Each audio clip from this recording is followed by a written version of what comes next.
to you, Chirag. Great. Firstly, welcome all to the information session this evening for Wyndham Waters. My name's Chirag Kokani. I'm the client manager for Wyndham Waters. I've recently taken over the portfolio in the last couple of weeks from our ex-colleague, and we have Jonathan Smith with us, who is our general manager for Quantum United. During the info session, we'll go through the slides, which has different subjects to it. Please feel free to raise your hand if you have any questions while we go through the slides, and we'll try our absolute best to answer your questions.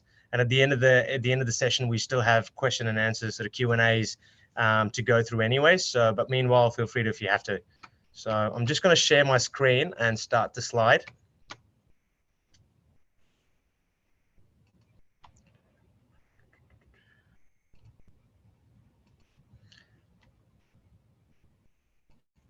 Please confirm if you can see it, Jonathan. I think it's slowly coming up now, Chirag. Yep, there we go. It's up now. Can you all see the screen, yeah, John? Yep, we can. Great. So again, welcome all. So the overview for this evening in terms of the session, we'll be talking about who we are, the role of Quantum United as the Owners Corporation Manager for Wyndham Waters. We'll go through the Wyndham Waters structure as to what an Owners Corporation is, the obligations and the committee, and what role does the committee play within this Owners Corporation.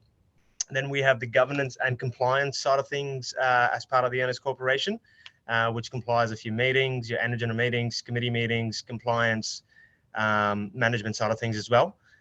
We have the communication and the community side of things, where we often go through the club members, the events and activities we conduct within the community.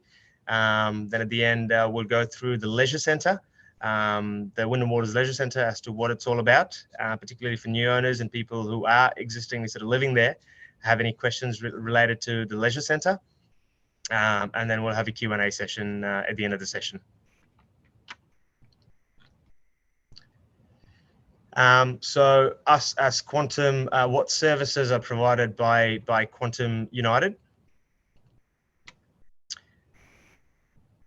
Our role, services provided by ourselves is pretty much in general from the owners who inquire about the frequency of their levy notices, gaining access to the centre, ensuring the inductions are completed prior to them sort of having any issues at the centre. We do compliance inspection within the community, ensuring that all the residents abide by the Owners Corporation guidelines in terms of the registered rules, which were incorporated within Wyndham Waters, to overall sort of maintain the streetscape and the asset value of the properties within the estate.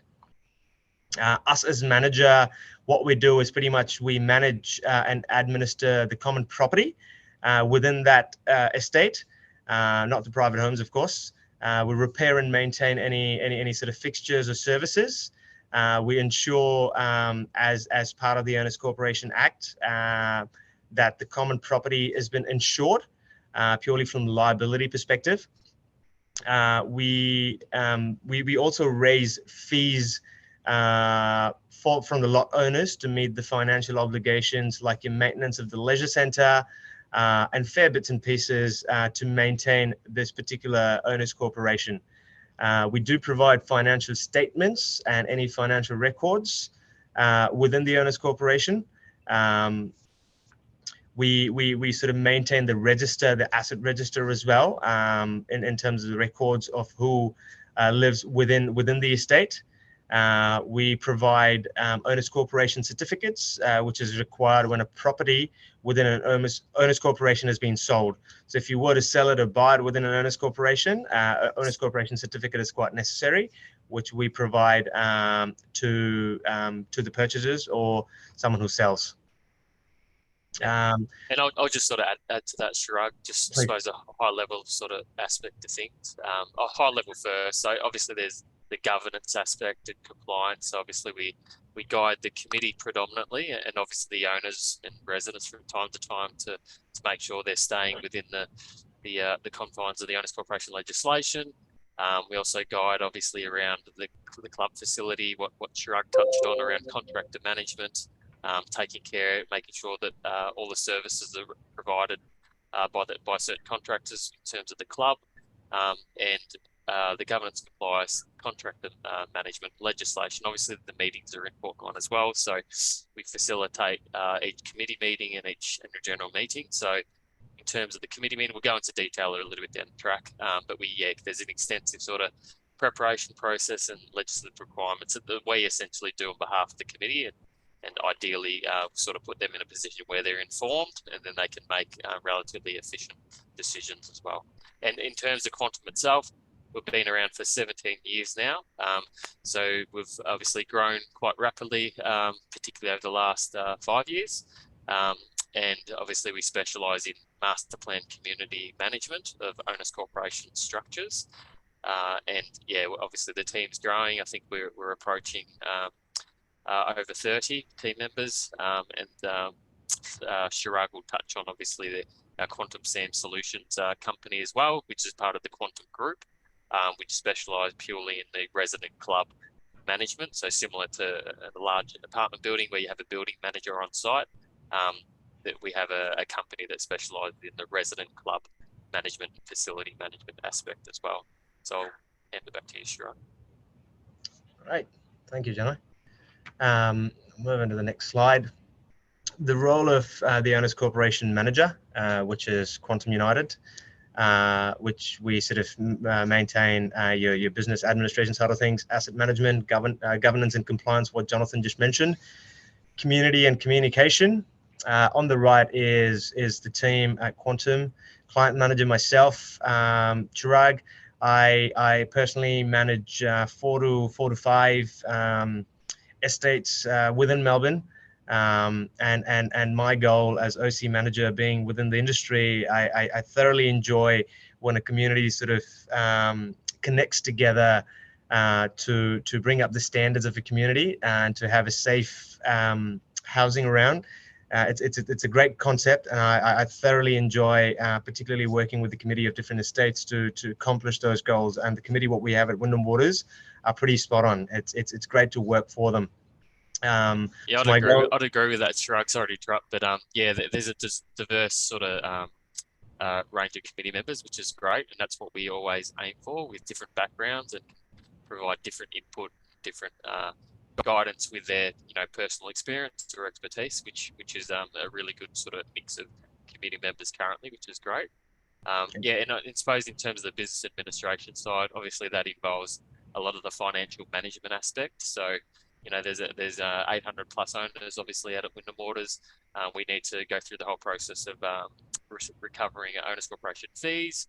So that forms the income for the owners corporation. Then there's obviously maintaining the cash flow, ensuring there's sufficient cash. If there's certain lot owners that aren't able to meet the fees, then obviously we've got to go through a thorough debt recovery process. Obviously, we're quite reasonable in our approach, and we give lot owners obviously a fair bit of opportunity if they're experiencing a bit of financial troubles. Obviously, we work with them in terms of a payment plan, but overall, for the most part, most people pay on time, which is great. And yeah, the financial reporting aspect obviously is we provide financial reports to the committee on a regular basis. We obviously review the reports, provide all and obviously provide that for auditing by an independent accountant as well externally. And we have Ilana, who is our assistant client manager. She is very knowledgeable and operational, assisting me to manage the estate in terms of daily queries and organising any events, liaising for quotes on behalf of the committee. So she is very knowledgeable within this estate as our assistant client manager. Then we have a compliance team lead, Patricia Barnes, who lead the compliance team. So Wyndham Waters has 2 compliance officers who does 7.5 hours a week inspecting within the estates of sort of individual houses to abide by the Owners Corporation registered rules, which in order to maintain the aesthetics and the streetscape of the estate. These officers, of course, report to Patricia on a daily basis, and they ensure the consistency of these operations are kept in full effect. There's been few breaches here and there, as a reality, which the owners do understand and own up to it, and they pay the breaches as well. If the registered rules in terms of, an example, maintenance of your front yard has not been maintained, they'll certainly we given a courtesy card in terms of notifying them and giving them enough time frame to fix the issue. But if that hasn't been done, certainly owners corporation have the rights to breach them in order to maintain those registered rules. Then we have Jonathan Smith. I was just gonna, yeah, that's me. Yeah, no, go on. yeah. No, sorry, Chirag. Yeah, well, general manager, that's me. So nice to meet everybody. I'm just going to add to the community presentation aspect as well. Obviously, there's a fair few team members as part of that community presentation team. And they're predominantly looking after the maintenance of the estate. So that's the predominant thing that they actually are looking for. And at the end of the day, it's protecting owners investments to ensure as best as possible, based on the amount of time that we instructed to inspect, to make sure that obviously overall the estate is presented in the best possible way. So the large majority of owners that receive a courtesy letter, if their landscaping or gardens overgrown or there's weeds, etc., the large majority, once they receive the courtesy letter, abide by that, and obviously the team are really professional and courteous and respectful in their approach, which makes it a lot easier. You've only generally just got a small percentage that are either international investors sometimes not, obviously, James, and it all just depends, with their situation as well, whether or not they're looking after their property, and it's generally a minority of lots within the estate itself. James just had a question. Yes. Yeah, I just want to ask, Yes. where you've got a garden that's not being well kept out in front, or whatever your criteria are. Yep. Are you going to the person who lives in the property, or are you writing to the person who you invoice for fees? Yeah, so it's both. So we'd so long as we have provided the updated property manager's details, we'll send the courtesy letter or courtesy email generally to the property manager as well as the lot owner.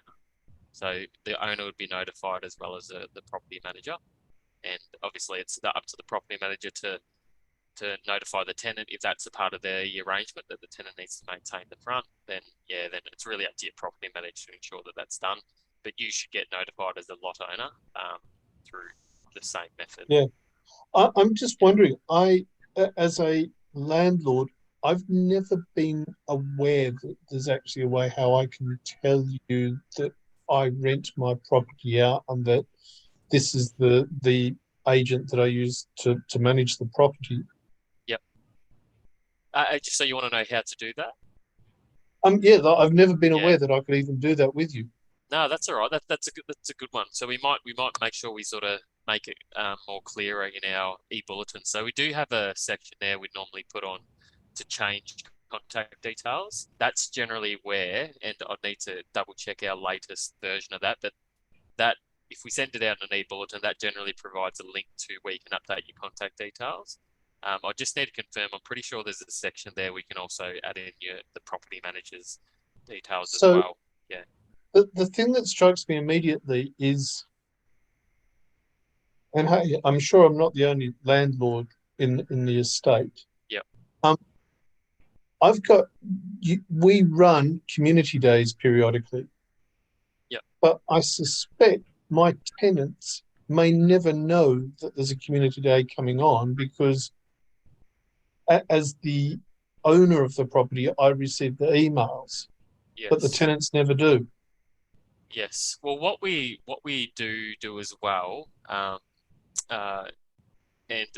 again, we do this for most of our communities, and I just need to verify with Wyndham Waters as well. We have obviously the list of residents that have been inducted into the club. So that's the sort of the two databases that we have. So we have the official owner database that we issue out information to. But we also have, so say if your resident has been inducted at the facility, and then we have that register as well that we can circulate. So my specific situation, sadly, my tenants aren't interested in using the gym or anything like that, which is and I have long-term tenants, which is really nice, but it's really sad that they don't want to use it. But you never know, they might be interested in the actual community days, stuff like that. And if you had a newsletter which was resident-centric rather than owner-centric, I'd be really happy to receive that. Yeah, no, it's a good point. The complication with that is, James, that we find is with the owner register, we get the official documentation. So we get the notice of acquisition or notice of disposition, and we get all the official confirmation from the lawyers at time of handover. So we can rely upon that database. Obviously, it's accurate. But with the residents, we don't necessarily get updated with, it's sort of maintaining a separate database where to verify they're a resident, we need to get a lease agreement to site. Once that lapses, you know what I mean? We need to ensure that we get a new one, and making sure, in terms of circulating information, that it's with current residents. That's the sort of the complication, I suppose, around that. And that's why we to sort of filter that, we'd like to use the residents that utilise the club. Obviously in your situation, it's a bit different, isn't it? So I think what, and I might pose this with the community events team, is we might look to potentially circulate to property managers as well in the database, potentially, if your tenant is a part of this community, and that might be a third sort of way to capture residents as well. So I can pose that to the community. It's just nice if you can, it'd be nice. No, definitely. I'll definitely put that to them, because we've got a whole team that looks after and oversees our community events and supports the team with those events. So thank you. I'll write that down and get them about that. No worries. Thanks, James.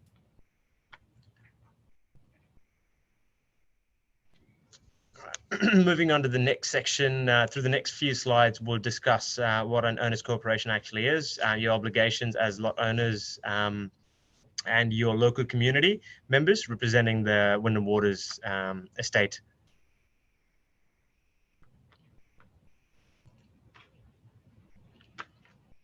So what is an owner's corporation? It is created an owner's corporation is created on registration of the plan of subdivision, and the legislation which goes along with the OC is the Owners Corporation Act 2006, Owners Corporation Regulations 2018, Owners Corporation Registered Rules, and the Model Rules.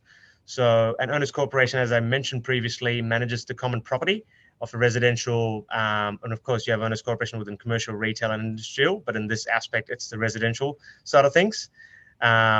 As it automatically is created when the plan of subdivision contains a common property and it's registered with the Land Use Victoria. The Owners Corporation Act, which was recently amended in 2021, and Jonathan, please correct me if I'm wrong here. The Owners Corporation Regulations 2018 are standard across all the Owners Corporation registered within Victoria. Both have instruments to govern the compliance of the registered OCs. Included in this are, of course, the OC model rules, which are regulatory across the board. The OC registered rules are very specific to the actual OC, which in this case is our Wyndham Waters. Would that be right, Jonathan? Yeah, that's right. Yeah, exactly. Especially with larger communities. Obviously, with smaller owners corporations, 3 lot or even up to 20 to 50 potentially, they just have the standard model rules, which are provided by, as part of the legislation. But the OC also has the ability to make their own customised registered rules, so long as they comply with the legislation. So there must be rules that allow the owners corporation, there must be certain conditions or areas of the owners corporation that the OC actually has authority to make rules and has the power to enforce those particular rules. So that's all generally done at the start of the owners corporation itself with the original developer and the solicitors. But obviously from time to time, as depending on how old the master plan community is, a committee might wish to update the rules and make some changes, which is a large project in itself, because you've got to get certain resolutions passed by a lot of owners for good reason. But yeah, that's obviously some of our communities have done that in the past.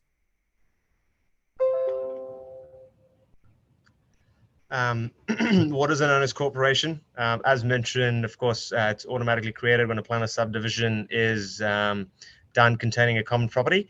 Of course, as you can see, it's all owners automatically become members of an owners corporation when a lot is purchased and has been settled within this particular estate. Sorry, can you all see my screen? Just went a bit blank. We can now, mate. Yeah. Yeah, cool. Sorry. Just drop to your desktop. There are owners corporation rules, which of course we say must be adhered by the owners corporation, the owners and the tenants which relate to the use of common property, and what is and isn't sort of accepted on your lot within the registered rules. And of course, lastly, the legislation, which as stated above, provides all the legal framework on how an owners corporation is operated.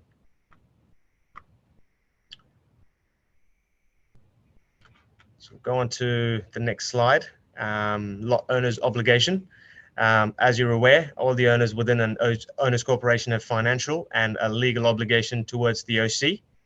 These include, but are not limited to, the approval of annual budget at the AGM, which is held once a year.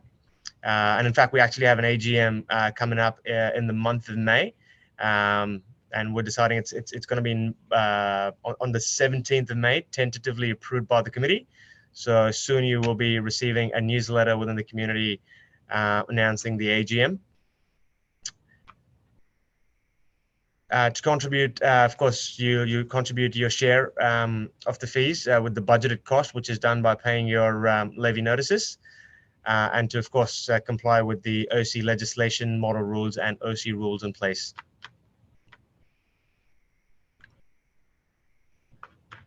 The next slide is the committee at Wyndham Waters. We have, I'll try pronouncing the names.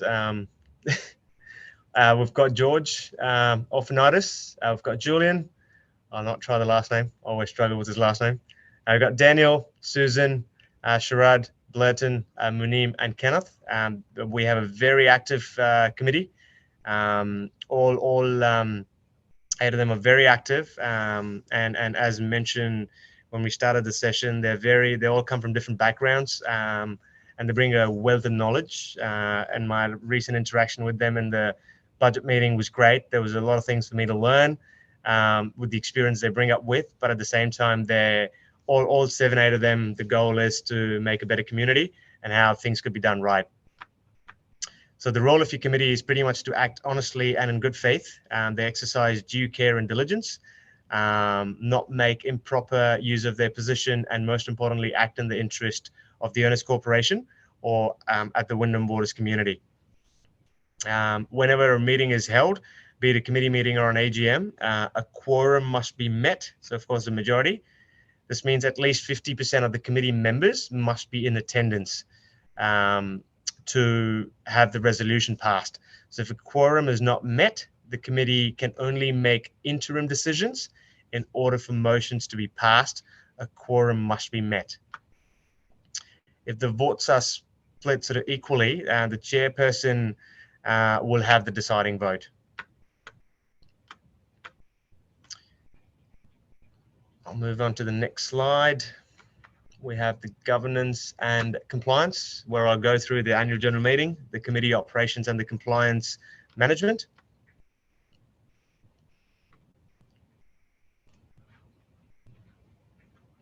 So annual general meeting is to be held once a year for each owners corporation, where members of the owners corporation are required to vote on various motions. The Wyndham Waters AGM is coming up. As I mentioned, it's been tentatively looked in for the 17th of May. Again, just keep an eye out on the invite in a due course. A big focus during the AGM is placed on the financial statement for the previous financial year and the budget for the new financial year, which in this instance will be 2023. The owners corporation fees are discussed relating to the amount of them, so how many often they're issued. So the AGM is where a new committee is selected. So this year, when we have the upcoming AGM on the 17th of May, of course, the same committee can re-nominate themselves, but of course, the members are encouraged to put their hands up if they want to be a part of committee by simply raising your hand if you're attending the meeting. So when selecting a new committee, each member interested in joining basically would inform the Owners Corporation as to why they want to be selected and what will they bring to the table to better the community in terms of what the current standards are.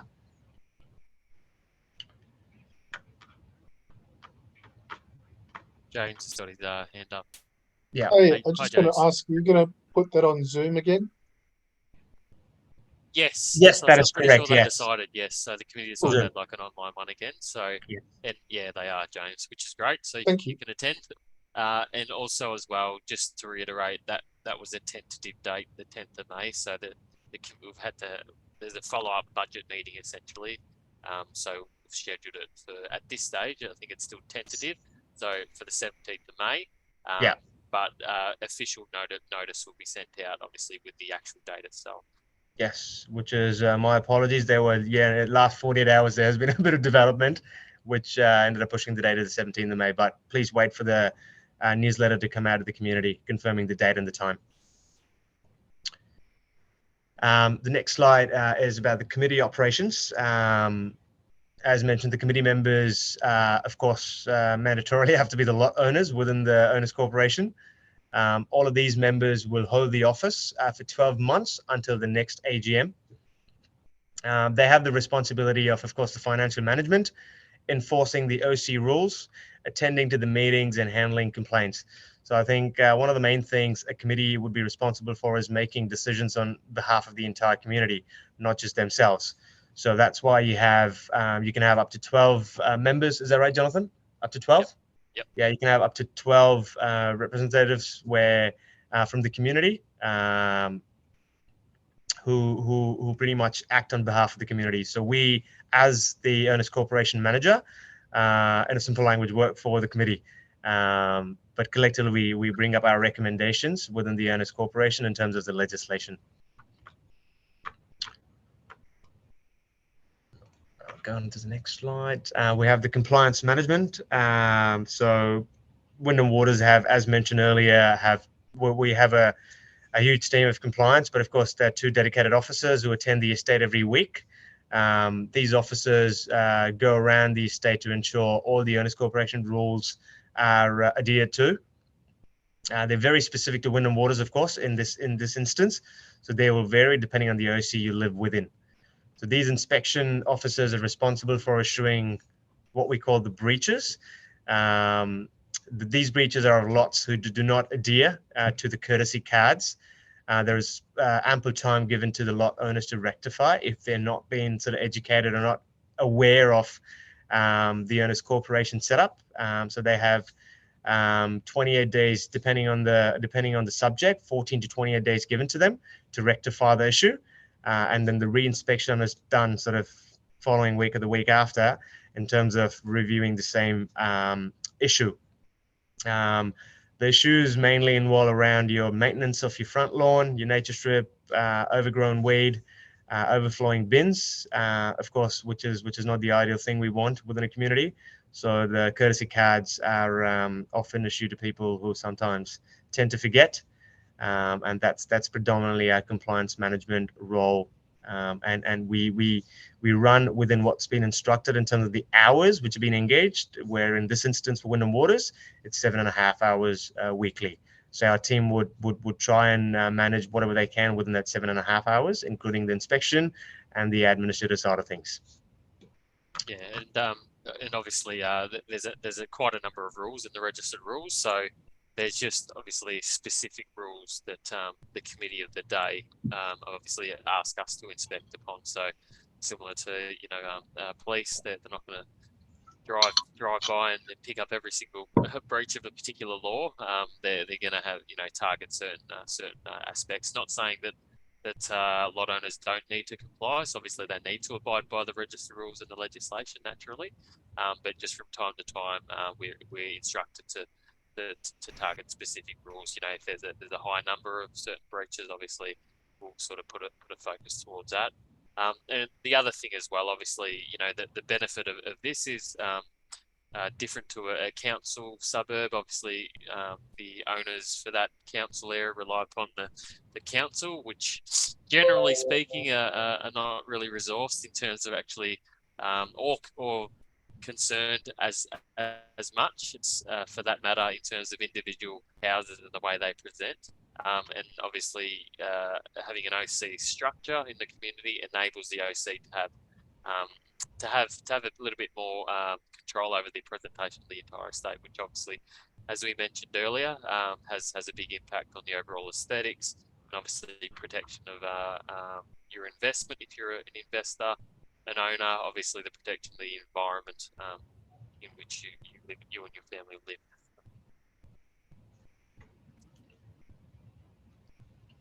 Moving on to slide number 5, we've got the communication and the community. As mentioned on the slide there, we've got community app, e-bulletins, member education and information session.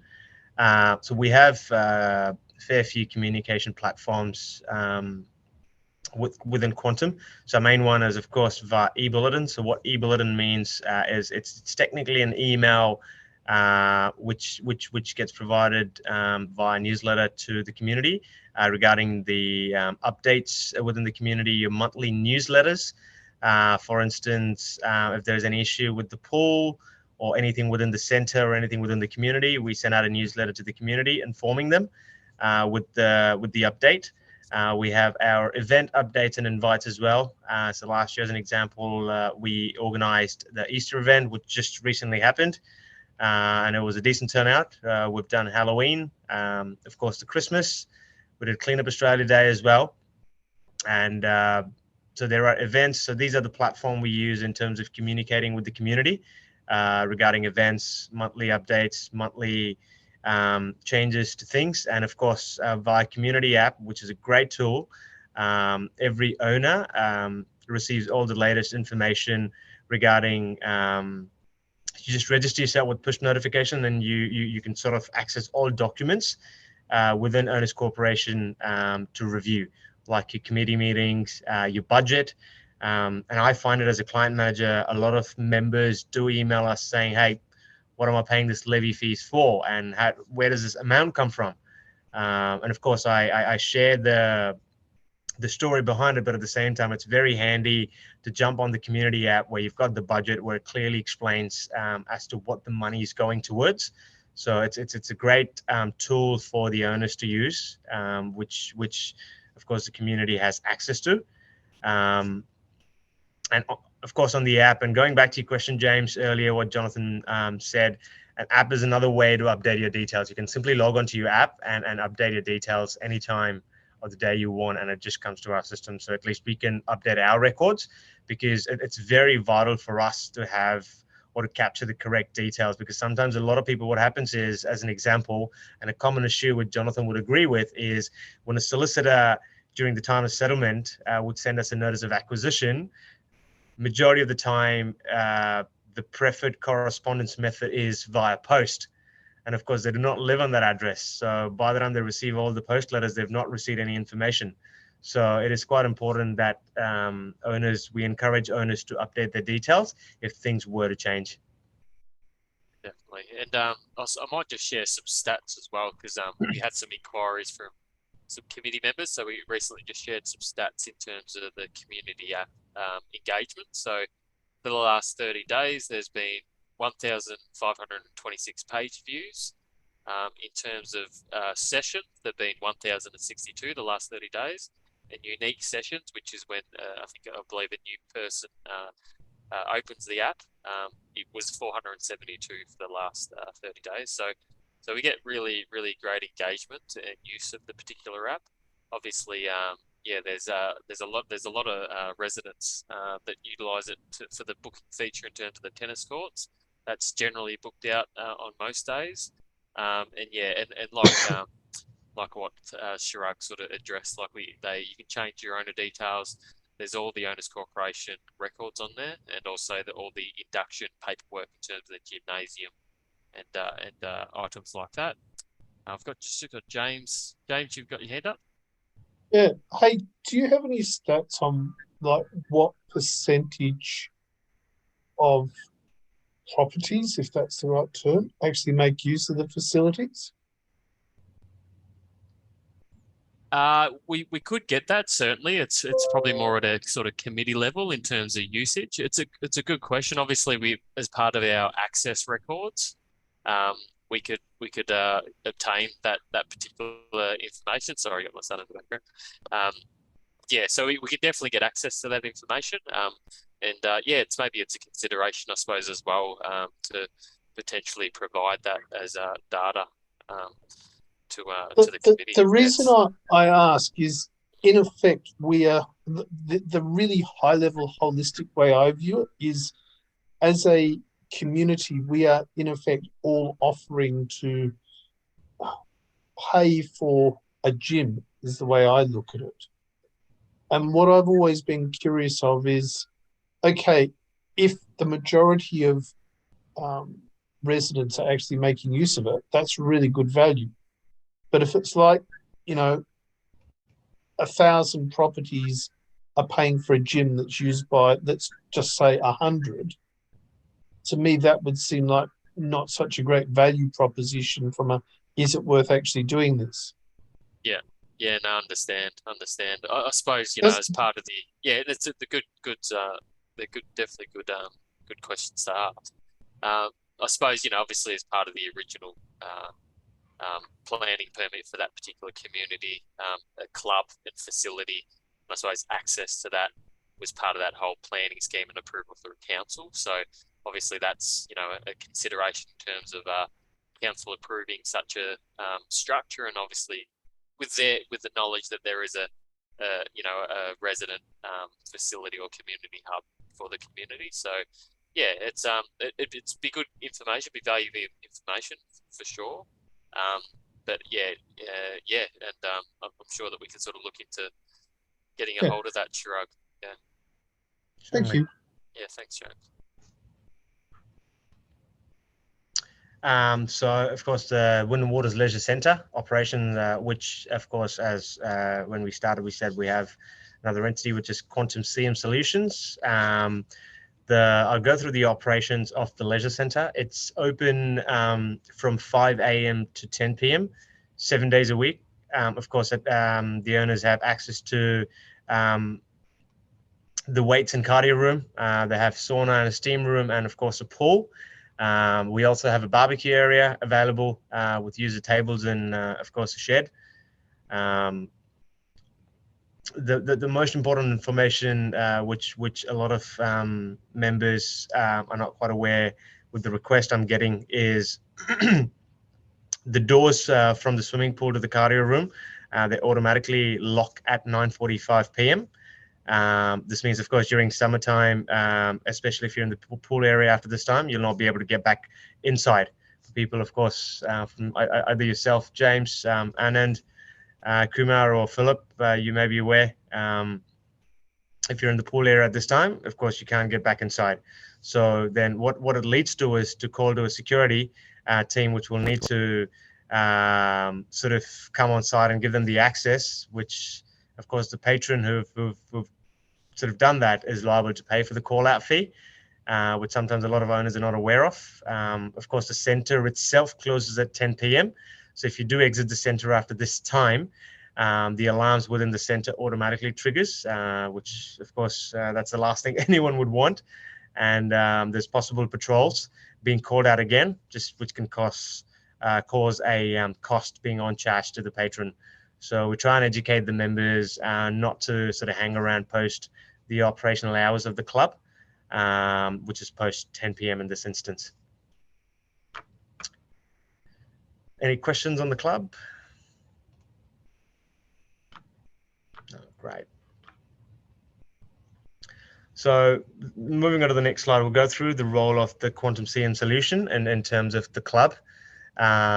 We have our team member from the Quantum CM Solution team at the Leisure Centre during the week between Monday to Friday, 10 hours a week. The team are responsible for conducting your daily audits to ensure everything is working as it should be. The Leisure Centre is, of course, kept clean and presentable. and they also conduct the inductions of all new residents to be able to utilize the facility. The team is also responsible for ensuring all contractors who are attending for their scheduled maintenance at the club, as per the contract agreement, are always and are always available, of course, within those 10 hours a week. And we try to manage those contractors come during those 10 hours scheduled on. And while in addition to that, if any residents has got any other queries, of course, those team members are happy to help within the hours they're there at the club. So the committee, of course, decides on the hours within the club as to what the operations are required. So they currently set up at 10 hours a week, and of course it varies during the summer holidays where the hours are increased due to the number of people attending the centre.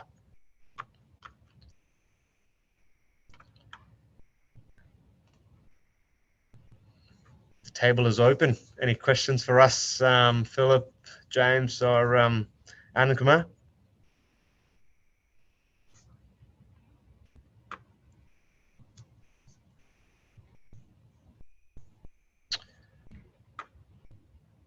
No questions for us, for myself or Jonathan? Means you've done a great job, Chirag. And you too. Very, very informative. Excellent. Well, thanks, Chirag. Thanks, residents and owners, particular for joining us. We hope that was informative. Thanks, James from London. Hope the weather improves over there. And yeah, we'll see you. We'll see those that are able to attend at the AGM. Cool. Thank you all. Chirag. Have a great evening.